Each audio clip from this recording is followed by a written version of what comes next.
So this is our family business. We take pride that we're local and we're family owned. I think that allows us to have a little bit different feel. And my wife is Jennifer, so she's our marketing director, and she's always kind of been the jack of all trades.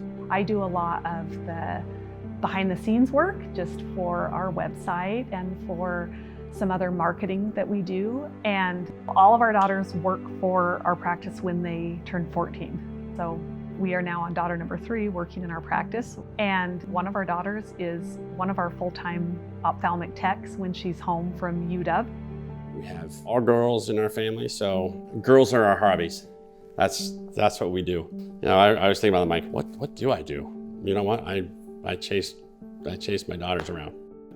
My oldest daughter, it was drama, and my second daughter was all over the place. My third daughter, it's volleyball, so it's volleyball tournaments. And my fourth daughter, Abigail, she's my 10-year-old. She's a sweetheart. She's just fun. We're out doing chalk drawings on the sidewalk, jumping on the trampoline. So I always tell, it's a kind of a funny story. We had 2 girls, and my wife was pregnant with the third, and we went to have the ultrasound at 20 weeks where they could tell, what the gender was going to be. And we're sitting in the waiting room, and there's like a talk show or something on the TV it's silent in the corner. There's no sound coming out of it. But the caption on the bottom of the screen says, "Fathers that have only daughters." And I pointed that to my wife. I'm like, if that's not a sign, I don't know what is. I said, so we can just skip this appointment because I know what we're having. And then we had a fourth, so no surprises. And then we bought a dog who's a girl too. So it's all girls all the time. So right now, 3 of our 4 daughters live with us at home. Our 4th daughter is off in a master esthetician program out in Utah. And so in a household of all girls, Gary balances us all out. He's kind, gentle, compassionate. He listens more than he talks. And we have a whole lot more people that talk more than they listen.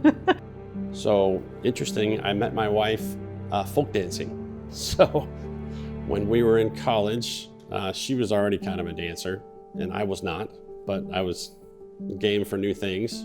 He had heard if you join this dance team that you have the chance to meet a lot of girls. Because it was hard to get on the team if you were a girl, but it wasn't as hard to get on if you were a boy.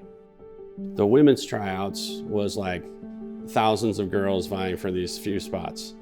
I actually missed the men's tryouts and came late because I had a class, and this is how the tryout went. They said, "Can you walk?" I said, "Yes." They said, "You're on the team."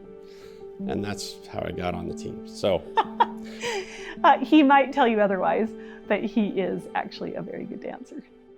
He actually is quite good at anything he tries. It's been that way the whole time we've been married. I can try at something and struggle along at it fine, and he can try something and he is very, very good at it. And one of the things that I love most about him is, to him, and especially to our 10-year-old, he's just her dad.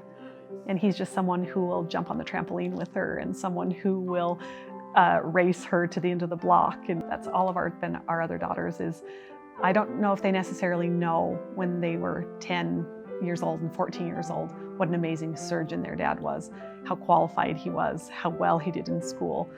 To them, they just knew how they felt when they were around him, and they knew that they were loved. I consider myself very lucky, to do something that I love, to have my weekends with the family, and then I get to spend the week doing something that I wake up and go, great, I get to go to work.